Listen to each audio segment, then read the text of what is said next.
Welcome, engineers. My name's Travis IQ, and I bet you've always wondered where switches came from. Well, there are other little switches in the sky. No, seriously though. Where did switches come from? Why did they evolve the way that they did technically? And how does that inform how they operate today and how we implement them in environments? Let's take a look. So to understand switching, I must take you into the void. And this void will allow me to start the beginning of this switching discussion, which actually begins at the very beginning of data transmission. And so if we think about computers on a wire, H1 in magenta here, and H2 in blue here, when computers were large entities, probably taking up floors in large buildings and whatnot, if I wanted to communicate between these two devices, I really needed a physical path between the two of them. And so I took a copper wire, and I connected these two devices back in 1960, 1970, 1980, whatever this is. You're like, Travis, physical wired connections of just like copper wires, does this relate specifically to switching? It actually does. This informs a lot of what we do to this day. And even the idea of trying to transmit at the same time between these two devices and having transmission collisions, the collision abatement mechanisms that were originally designed for these physical wires are still essentially applied to wireless infrastructures with collision avoidance and collision detection mechanisms. So it actually really is very important that we start here. So we have wires. And typically nowadays we think of these old school physical copper wires as just coaxial cable. And these coaxial cables are just some insulation, a little bit of cladding, and a copper wire in the middle, and we send bits in the form of electrons over these wires. Ones and zeros over these wires. And if host 1 were trying to communicate to H2 at this time, if they were both trying to transmit, this is called transmit and receive, on the same wire pair here, if they both tried to transmit at the same time, that would result in a collision. You ever heard this on a networking exam like a CompTIA Network Plus or CCNA or something like this? Collision domains. And switches, in their most basic form, could have extended collision domains. They don't really now, but they could have, and they did at one time. So these two devices are in a collision domain. If they both try and transmit at the same time, that transmission, the voltage on that wire, will collide and result in neither of those devices being able to receive that communication. And that actually happens in the real world. If someone were to talk over me while I was trying to explain this topic to you right now, then we would have a problem. You wouldn't be able to understand me. I wouldn't be able to understand you. We are in contention. This is called contention-based access. And there's a mechanism that the designers of these protocols have come up with in their infinite wisdom to abate contention. They're called contention abatement mechanisms, right? And in this case, on a wired system, it's called carrier sense multiple access collision detection, CSMA-CD. And this term here defines how these devices operate in this contention-based environment. And in a contention-based environment like this, when a collision occurs, both of these devices stop communicating and wait a random amount of time to then attempt to begin that communication again. So this contention abatement mechanism then leads to another problem, which is if I start, as we evolve in time, as we evolve these systems in time, if I start adding devices to this infrastructure, so if I go, instead of H1 and H2, I have H1, H2, H3, H4, H5, H6, and I connect them all via a cable, a singular cabled backbone. There's a term for this infrastructure. It's called a bus topology. That's the actual topology here. And you can make these by what's known as splitting coaxial cable. What you would do is you would put coaxial T's in here. You would put literal hardwired T's in here, and you would put these guys on the wire. And I know many folks who have cabled infrastructures in this way many years ago. This is not a typical cabled infrastructure now, but it was 20 or 30 years ago, and you may find them in legacy infrastructures to this day. And in this environment here, right, if you think about this back in the day, we were just trying to get these devices to communicate. And so in this environment here, we're saying, hey, let's get these devices on the wire and let's have them transmit and receive. That's all we care about, is allowing them to transmit and receive. And this was acceptable. Now, there were some collisions in this environment, and obviously then that would reduce the throughput or the goodput in this environment, because there would be times where the entire transmission ecosystem was shut down because every device on here was waiting a random amount of time to try and retransmit, but it was acceptable. And as we continue to evolve this infrastructure, you say, okay, well, how far out can we go with these cables? Well, a lot of these cables have functional maximums. Your typical shielded twisted pair or unshielded twisted pair cabling goes out 100 meters, 300 feet or so. But at some point, we need actually to retransmit this signal. So let's say we're not even worried about filtering the amount of traffic from one place to another. We're just worried about getting the traffic from one device to another, and we're trying to extend these ecosystems across floors, across large geographic domains, or even moderate geographic domains. And so what we do is, this is kind of the precursor to switching and bridging in any of these infrastructures, is we just put a repeater in here.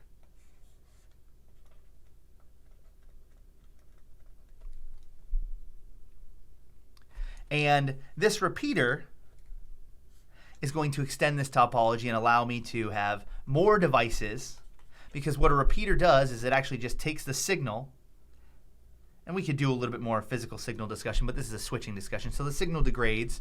It just takes the signal and repeats it, cleaned and strong, as it were. That's just how the signal then gets repeated, right? It's a high efficacy signal on the other side of that repeater. Here, maybe it came in dirty and not quite as clean, and now it will be repeated further than we could have done this transmission with a single cable. Great. We've got more devices on the wire, and we're all happy. Well, are we that happy though? Because now, if we were having collision issues with a few devices on the wire, with 15 devices on the wire, now with 300 devices on the same wire, we're really going to start having collision issues. And so the hardware designers, in their infinite wisdom, and some of the standards designers said, actually, when we start repeating this signal, we really need not just a repeater, but we need to make some decisions as to whether this traffic needs to be forwarded across this device. Because in the case when H1 sends a signal, it's actually forwarded to every single device on the wire. Does every device on that wire need that signal if H1 is communicating with H14 over here, host 14? The answer is obviously no. Now, there are some protocols that need to broadcast to everyone in the environment, but we can fix that later. We could say, hey, let's make some forwarding decisions here, and we will allow broadcast or multicast or some of these larger broadcasting types of protocols later. So we evolve our repeater into a decision-making device, and we call it a bridge. And this bridge then takes the devices on one side and allows them to communicate with one another. And not only just communicate, but they're all actually in the same domain, right? So when H1 makes a transmission, H6, 1, 2, 3, 4, 5, 6, actually does see that transmission regardless, because it gets put on the wire and every single device sees that voltage. Now, this bridge here needs to start making decisions. And so we need some access control mechanism, and we need actually to identify each one of these devices independently on the wire. And there is a mechanism to independently identify these devices on the wire. One great example, and again, not going into the protocols themselves in too much detail because we're trying to get to the switch here, is media access control addresses, or MAC addresses. These are burned in addresses to the little network interface cards on each one of these hosts, and they independently identify each host. MAC 1, MAC 2, MAC 3. And the bridge then can actually log these MAC addresses right here. MAC 2 and MAC 3 all are on this side of the bridge. And so now the bridge knows that MAC 1, MAC 2, and MAC 3 are over here. And if I put some devices on the other side on this coaxial cable infrastructure that I've defined early in my discussion here. 7, 8, and 9. We know that MAC 7, 8, and 9 are out this interface.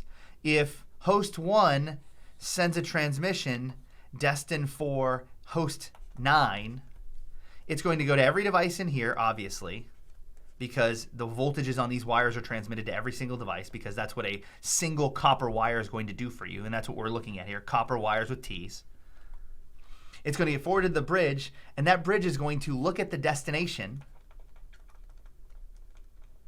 and it's going to make a forwarding decision. It's going to say, do I need to leave it in this environment and not make any forwarding decisions, or can it be forwarded here, and I'm going to forward that voltage out this interface, and it's going to go to host 7, host 8, and host 9. And so now in this infrastructure, all of these hosts 1 through 6 are in the same collision domain.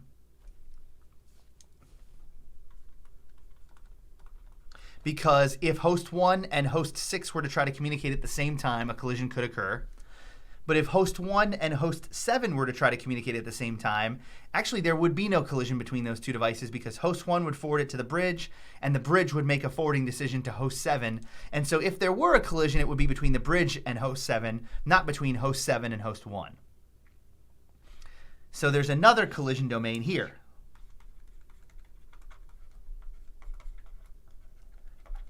What this does is it allows us to put more devices on the wire. By making these forwarding decisions and having the bridge learn the devices on either side of it, in this case, then we can actually put more devices on the wire because we're having less collisions, because we're breaking up these collision domains.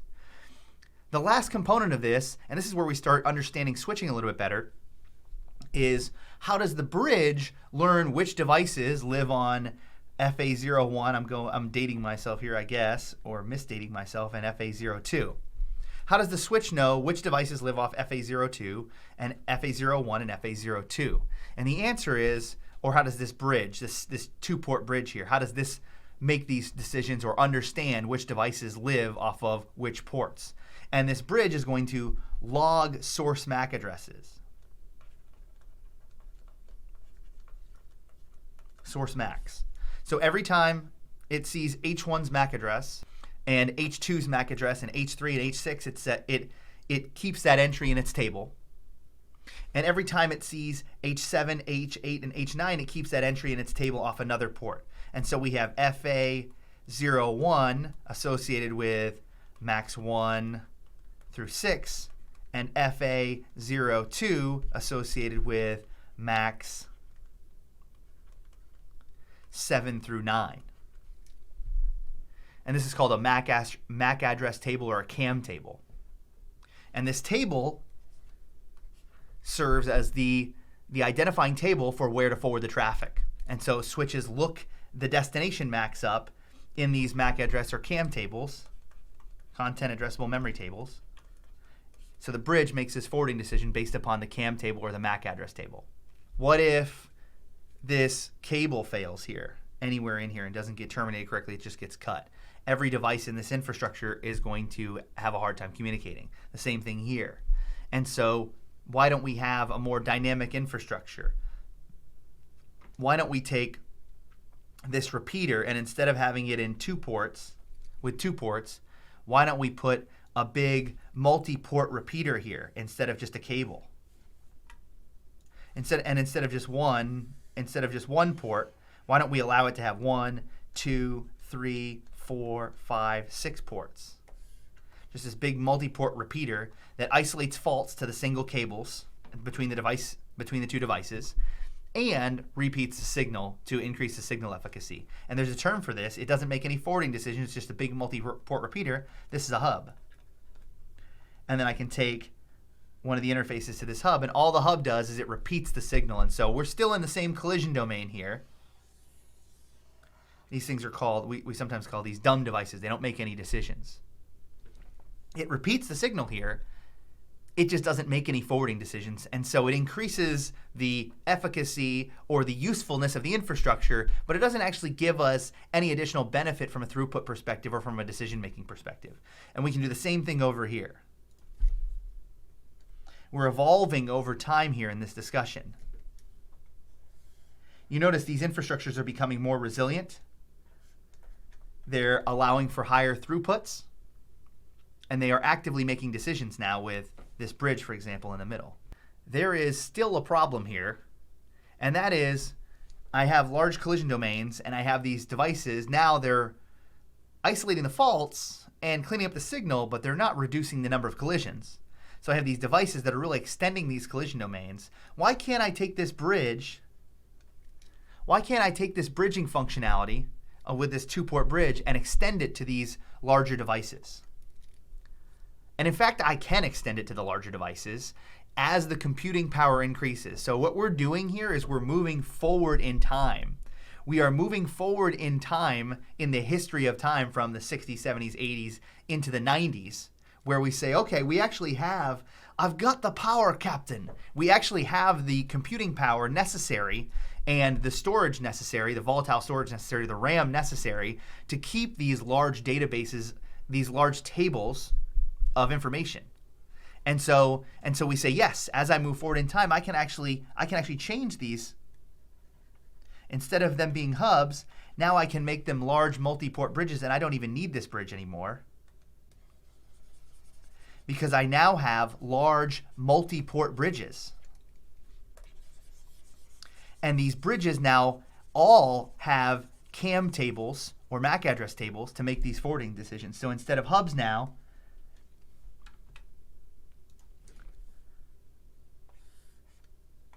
I have big multi-port bridges, and these are switches. And your switches now on each port make forwarding decisions based upon their CAM table or their MAC address table.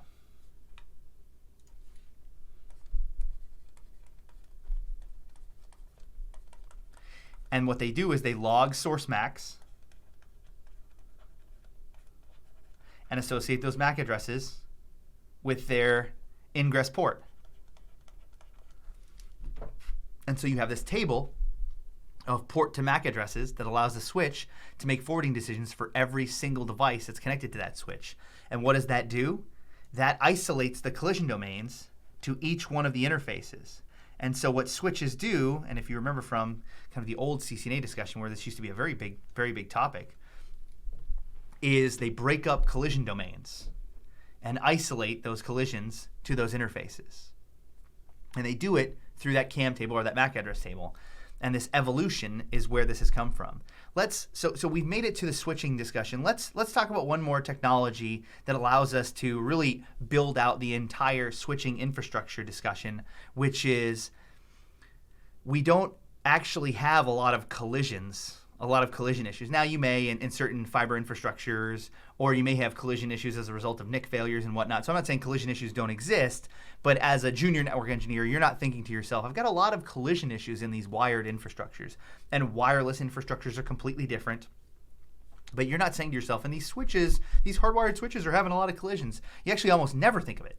And so then your question is, Travis, why do I never have collision issues if I have these tiny collision domains here as I've described them to you? Well, I would say one is obviously the collision domains are small, but two is we don't think about collision domains really a lot at all anymore.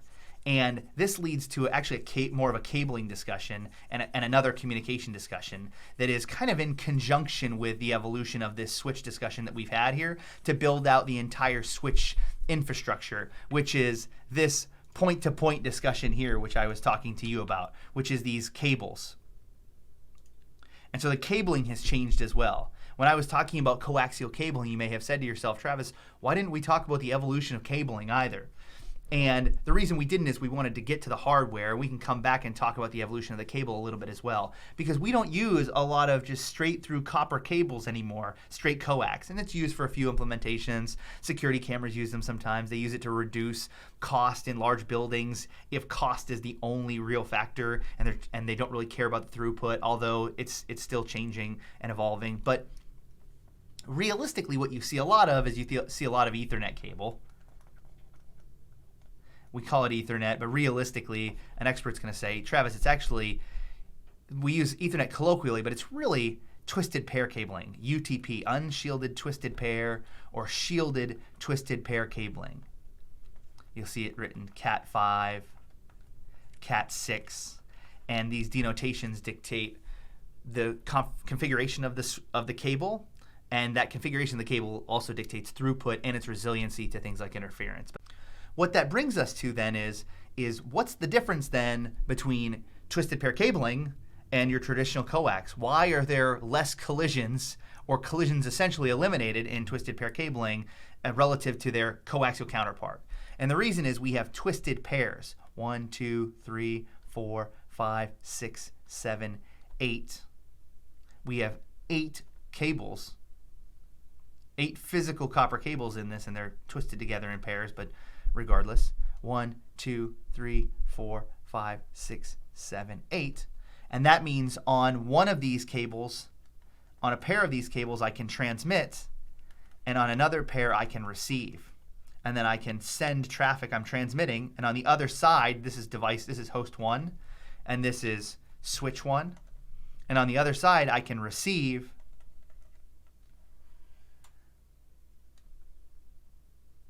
and I can transmit.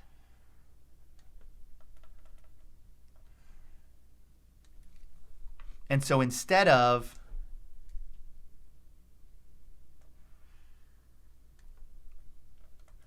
having this TX-RX like I showed here in combination, trying to transmit and receive on the same media, which is what we would do in conversation, I can actually transmit and receive on different pairs, and then I'm never going to have a collision because the transmission is always going to be going in this direction, and I'm going to be receiving here, and the transmission is always going to be going in this direction, and I'm going to be receiving on this side. And there's a term for this, and you've probably heard this used before. If you're familiar with switching infrastructure, or if you're learning them, it's called full duplex.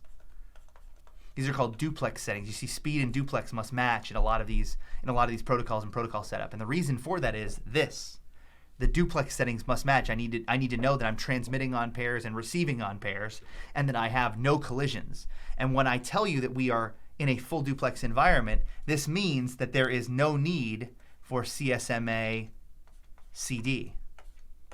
That means I don't have to do this anymore. And now you probably have a very thorough picture where we're using twisted pair cabling, shielded twisted pair or unshielded twisted pair cabling in these environments. And we are doing MAC address or CAM table switch forwarding. We're logging those ports. And so now I don't really have collision issues, and I have no collision issues as a result of full duplex, and I'm reducing the amount of traffic that's being forwarded on the wire because I'm forwarding only to those devices that need it based upon my CAM table and my MAC address table. Now that I have all of this infrastructure built, this will allow me to then do specific types or to conduct specific types of switching. And so you may be familiar with traditional store and forward switching, which means I take the entire frame and I aggregate the entire frame. I wait for the entire frame to be forwarded to the switch. I look at the destination and then I forward it to its destination. That's called store and forward switching. And this is, I would say, the most efficient, or not the quickest mechanism, but the most efficient in terms of it's the mechanism that we use if you were trying to do quality of service or data prioritization. It's the mechanism that we use if you want to reduce the instance of forwarding malformed traffic. And it's the mechanism of forwarding for most of your switches right when they come out of the box. That's store and forward switching. We take the entire frame, we calculate the checksum to make sure it's a valid frame, and then we forward it out the appropriate exit interface. And if you want to do data prioritization, quality of service, for example, then you have to do store and forward switching. Then you might say, well, Travis, I might have seen some other mechanisms like cut-through switching, which actually looks at only the destination and starts forwarding as soon as the destination component of that header is read. And that is the fastest mechanism, but it may not be the most efficient if you have malformed traffic, and it doesn't allow you to do data prioritization because you're not looking at the entire header, and so you can't effectively prioritize the data based upon the components of the header because you haven't looked at the header. Finally, you might want to do some sort of hybrid, and a number of switching and routing hardware manufacturers, Juniper, Cisco, Big Switch, whatever it is, Ubiquiti, have some of their own mechanisms that you can implement, that they try and be proprietary and increase efficiencies. But these are some of the more prominent mechanisms. You can use some hybrids as well, something like fragment-free switching, where I take and I calculate, I look at the header of that frame, I take the entire header of the frame, I calculate the checksum, and then I start forwarding immediately. And so I'm not waiting for the entire frame to be forwarded or to be received before it's forwarded. I'm not just forwarding it right when I see the destination, but I am calculating a checksum, trying to minimize the instance of malformed traffic being forwarded, but also maximizing the speed of that throughput or the speed of that switch. And now you can understand where it's actually really important, the fundamentals and where these switching technologies evolved from, to start understanding what we were doing and why switches operate the way that they do. I hope this has been extremely helpful. We're going to expand upon some of these topics, some of the physical topics, and some of the more advanced switching topics here in some of the subsequent videos. But I really hope you enjoyed it. As is always the case, engineer, break stuff, have fun. We'll see you next time, and we'll elaborate on this stuff as we always do.